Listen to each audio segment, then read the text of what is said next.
What's up, Toes? Camera101 here, and today we're going to talk a little bit about the MLP comics, and then we're going to delve into some toys. And if you can see what's on screen, the toy might be a little bit obvious. So, let's just start with the toy, and then we'll jump to the comics. So, this is number one of the McDonald's MLP toys. This is Twilight Sparkle, and this is the only one I was able to find, but my parents were able to find two sets of the other one, so they got one for me and my sister, which is totally awesome of them. And one thing that is important to note about these toys, aside from the fact there's not too much time, I think, left to get them by the time I'm releasing this video, is the price. The price varies from place to place. You can get them some places for free.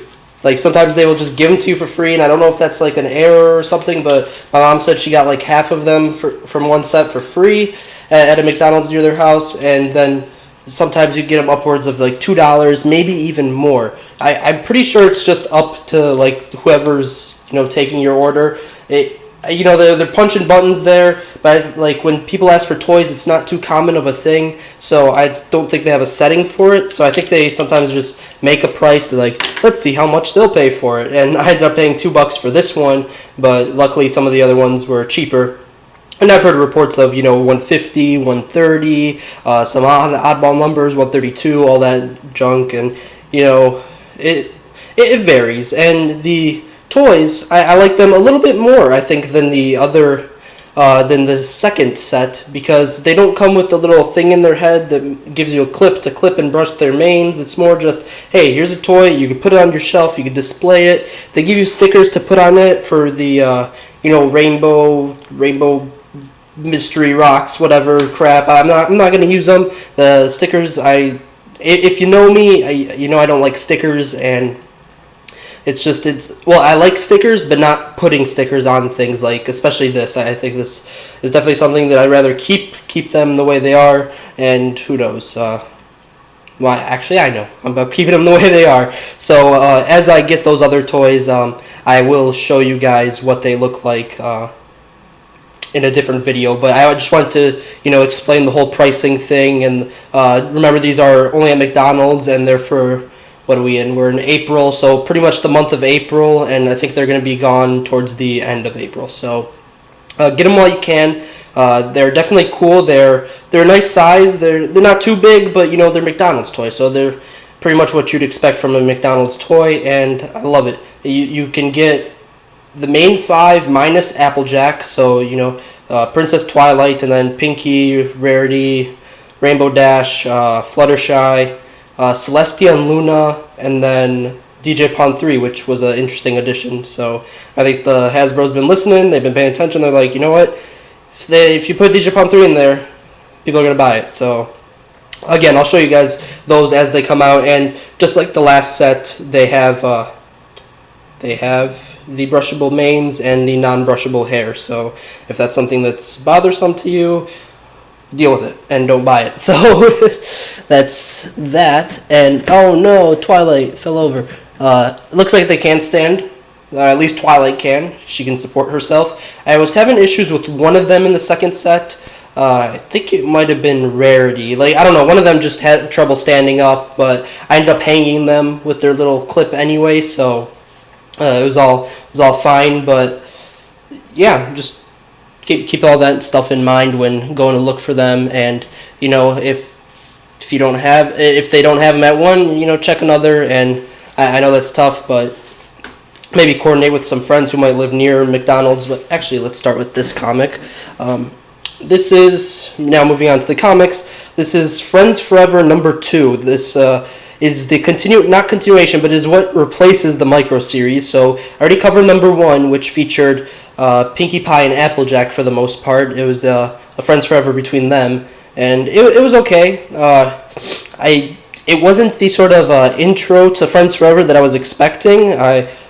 Between like these three, I definitely like these two a lot more than the first one. So let's just start with kind of a synopsis and my thoughts, my opinions, all that.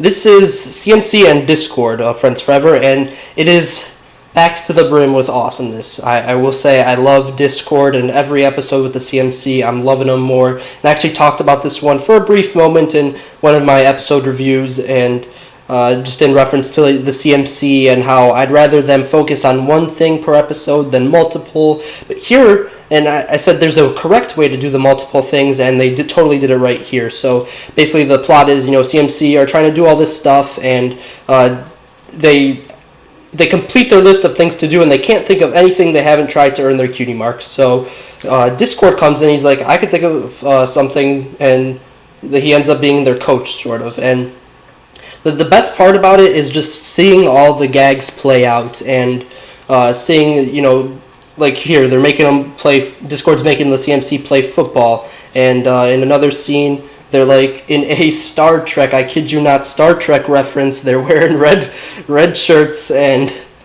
they're up fighting a kitten rocket, and it's so interesting to see how they pull these references off. There's a bunch of other ones. There's Godzilla, where they're literally in a CMC mech, and there's pirates, there's superhero themes. It is just perfect. There's I know this is some sort of stereotypical cop movie where there's a loose cannon, which is played by Scootaloo, and the good cop, which is Sweetie Belle, and it's just amazing. There's a Dungeons and Dragons reference, Hobbit reference, I'm assuming, or Lord of the Rings in general reference, and it's perfect. It's so many references, and I don't want to spoil all of them, and it's even put to the end with a lesson. It just closes with a great lesson that was sort of established in the Fluttershy one, where, Discord, friends still matter to him, even though he's sort of an antagonist sometimes. He's one of those trolly antagonists that can also be a friend, and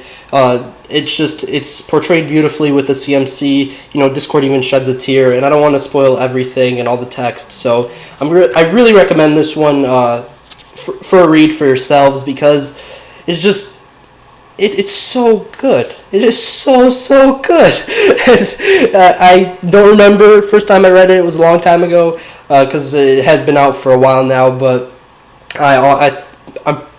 I could wager to say that I shed a tear when I was reading it. It's that good. And moving on to the next one, which is the months after, number 3, Friends Forever. And before I go on, mention that these are $4, so $3.99 if you buy them like at a comic shop. If you buy them online, it'll probably cost a little bit more with shipping, but then again, I'll throw a few links in the description, but a lot of the research might be up to you guys depending on what stores you have nearby, or whether you're willing to drop the shipping and all that. But anyway, moving on. And another thing to mention is that they're all done in these special side series that aren't the main series. They're all done in like different art styles. They get different writers every time, so it's like interesting to see the combinations, who synergizes well, and a lot of them are returning. A lot of them have done cover artwork for different variant covers, and this one is Celestia and Spike, and again, it's done so beautifully. The best part is that it expands on like the lore of the show just a little bit. I mean, a lot of times you'd say yourself during the 2-parters where there's the epic adventure where Twilight and the main 6 go on a journey, and it says like it explains why Celestia doesn't go do that herself. She out flat says that she could probably handle most of the stuff that Twilight has done in the show, but she doesn't, because she's there to like she's there to like teach Twilight, and you can only learn by doing, and that's what Celestia is, that she guides Twilight, but she doesn't outright do everything for her and say this is how you do it. So I mean, it's probably implied by a lot of fans, and even myself, that is the case, because that's how good teachers work, but it's finally like said here, and I really like it, and just the dynamic between Celestia and Spike, because Celestia a lot of times has been she's regal, and she's got all this royal business to attend to, and it was touched on in the in the Luna micro series comic, and now it's just expanded even more that she wants to get out of the royal princess like thing every once in a while and go on an adventure, and that's what she gets here with Spike. So seeing that Spike can be written so well in this issue of the comic, I can't wait to see if they treat Spike with this kind of like honor and grace once they release a few more Spike episodes, because seeing this, I would love to see this turned into an episode, because they're basically on a massive adventure through the mountains to get this one crystal for a telescope for Twilight's birthday. And I would just love to see how that plays out, because, you know, there's certain, like, points where stuff happens, where, you know, there's a giant river of lava, or they get captured by these creatures, which, again, expands on the lore, because these comics are canon, and I would love to see that, but, like, in more detail, because, like, you read these in, like, 15 minutes, and you're like, oh, man, it's over already. It's like, I would love to see an episode, or not necessarily a two-parter on this story, but I would just love to see episodes, like, that are closely tied to the comics. And but who knows? I guess that's why they make the comics, is to sort of get some stories out there that are separate from the episodes. But every time I see these comics, I just get more and more excited for, like, the potential of the episodes, and, you know, the potential of the two-parters, because they fit so much awesomeness into these arcs. And though this one is just a one-off issue that, you know, is not, you know, it's not 2 issues but or more,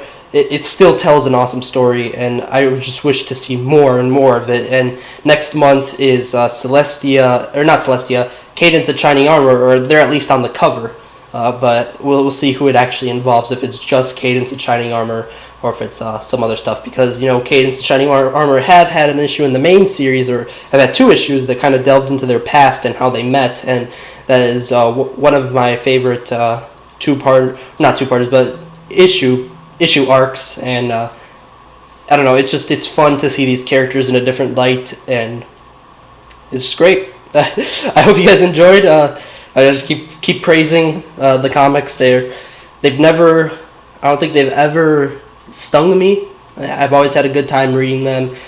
So, you know, some I like more than others, but I've never downright hated one. So records untainted so far with these comics, and I look forward again to seeing what they do in the future. So I hope you guys enjoyed. Again, links in the description to get this stuff. Obviously, the McDonald's stuff, you have to go out and look for them. But and remember, you can buy those separately. You don't have to, like, get a Happy Meal. But, you know, just throwing more information out there. Hope you guys enjoyed. See you guys later. Camera Hoarder 101 out.